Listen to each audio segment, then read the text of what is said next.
А во продолжение, одиме со нешто што можеби веќе го забележавте во нашите најави. Станува збор за еден конкурс за поети, за поезија. Никола, на овој силен дожд утринава ме чека, а јас се замуабетив. Никола, со твојата соговорничка ќе ни представите кој се може да се пријави на овој конкурс за поезија, дали може и сите ние што пишуваме поезија да се пријавиме и какви се правилата. А претходно верувам дека добро се засолнивте од дождот и дека безпрекорно ќе тече овој разговор. Добро утро, Елена, добро утро на нашите гледачи. До кога вака со врнежливото време ќе мора да го прашаме нашиот метеоексперт веќе во вториот час, да видиме дали и понатаму ќе продолжи ваквата слика и во нашето второ вклучување, но за ова првото и како сме подготвени. Зборуваме за многу поведри теми од овие временски услови утринава, зборуваме за поезија, за се она што представува една креативна творба на секој поединец кој преку овој ликовен конкурс на Арс Лирика Балканика ќе има можност да се пријави и да учествува во еден целокупен, сеопфатен, да речам, балкански надпревар на идеи, на креатива и на убав збор.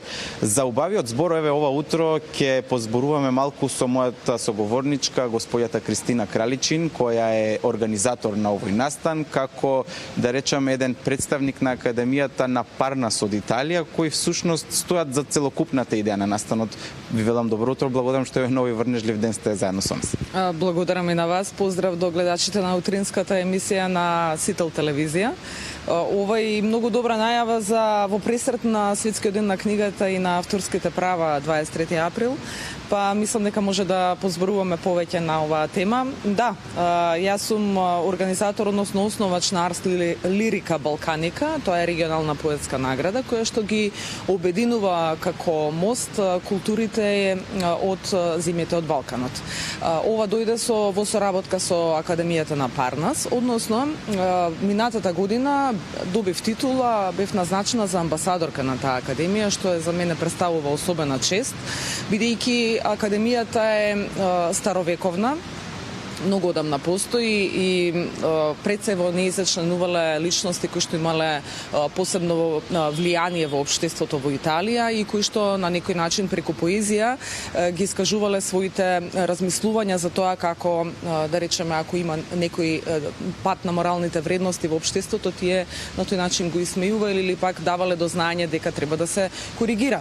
Практично поезијата надминува секакви граници, како во овој случај што е во моментов, и со самата титула амбасадорка за земјите од Балканот, со тамошната организација се договоривме и професорот Калоджеро Лавекија, кој што е одговорен на Il Parnaso премио Анджело Лавекија.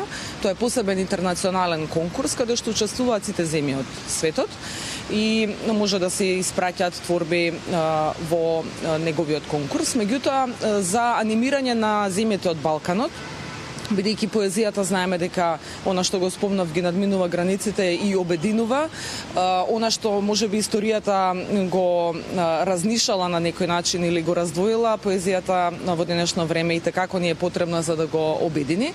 Практично ги имаме на овој конкурс како учесници сите земји кои што се наоѓаат на Балканскиот полуостров.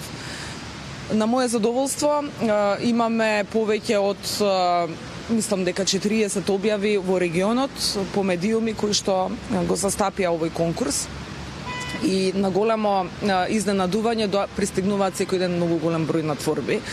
Секој автор може да твори односно така и треба да биде, за да се слушне автентичниот глас на секој автор и на секој поет на својот мајчин јазик.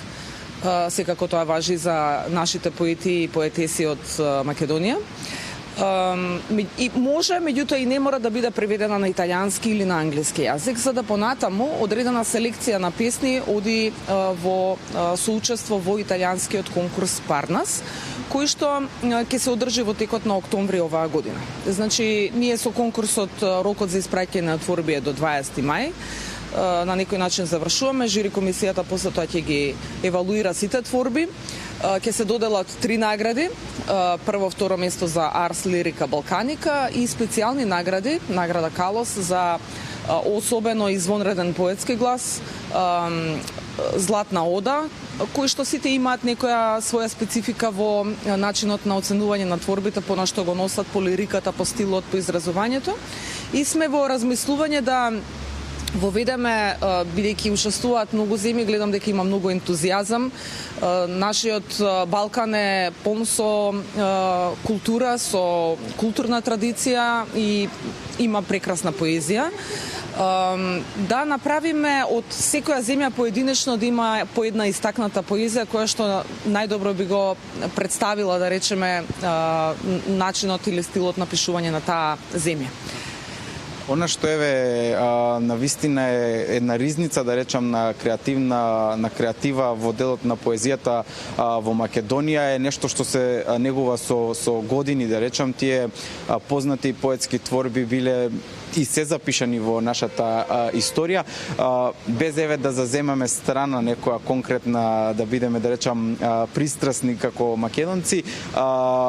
Како парираат нашите, да речам, кои се пријавуваат на конкурсот наспроти овие другите творби од соседството? Што ги разликува од она што сте успеале вие да го видите како творби кои пристигнале во текот на минатите циклуси на организација и имаме ли некоја бројка колку се досега пристигнати, бидејќи сепак е конкурсот во тек, како што споменавме, некаде до мај имаат можност да се пријават? Да, до 20 мај е рокот, па пристигнати се одиме на кај 100 творби за кратко време, бидејќи конкурсот беше објавен и тоа во етапи по земјите, не беше веднаш објавен во сите земји, што значи парцијално како се објавува, така пристигнуваат повеќе творби, што по мене представува импозантна бројка за неколку денови, што значи дека постои голем потенцијал кај авторите и сакаат да учествуваат на вакви регионални платформи кои што не често се среќаваат на нашите простори.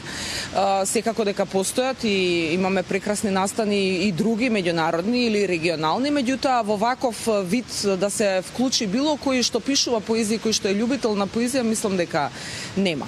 Во однос на други години можам да споредам само во однос на италијанскиот конкурс Парнас, каде што учествуваат исто така, бидејќи тие многу земји од светот и они имаат соработка со други специјални награди како што е Арс Лирика Балканика, имаат секако импозантни бројки. Во однос па на разликата на пишувањето, мислам дека Балканот вибрира, секогаш вибрира со посебна енергија. И таа енергија се чувствува во поезијата, иако во тој ритам и мелодичност на пишување, например во поемите или поезиите што сега ги добивме, има некоја посебна рима кај некој, значи се разликуваат. Сепак тоа зависи од самиот стил на авторот, не мора да значи дека е, но се чувствува една меланхолична нота што во Балканот генерално превладува токму заради историјата и минатото и борбите кои што сме ги носале со себе од нашите преданија и од нашите традиции. Значи, се чувствува, меѓутоа секоја земја до некаде носи свој стил и своја разлика. Секако македонската поезија е ризница, како што рековте, има многу вредни поезии, но нашата поента со Арс Лирика Балканика е да ги поттикнеме и новите структури и оние кои што сакаат да творат и да пишуваат, да се пријават на овој конкурс. Многу благодараме што утро издвоивте време да го представиме овој конкурс на сите креативци кои, да речем, желно го очекува. Да, благодарам и јас на вас. Се надевам дека ќе го забележиме и крајот на конкурсот, односно кога ќе биде доделувањето на наградите и кога ќе имаме можност да споделиме што све сме постигнале со тоа што сме го вклучиле целиот регион во ваков еден настан. Благодарам многу. Елена, слушнавме, и ова врнежливо време за некого можеби ќе биде дополнителна креатива и поттик да создаде некое дело кој ќе може да го пушти на овој конкурс и да биде дел од целокупната креативна поетска занос која следува и која носи интересни награди за оние кои ќе бидат во првите места добитнички на конкурсот. Доколку нема други прашања, тоа е се за сега, се гледаме нешто по 8 часот. Никола Станков утринава на актуелни теми, следната ќе биде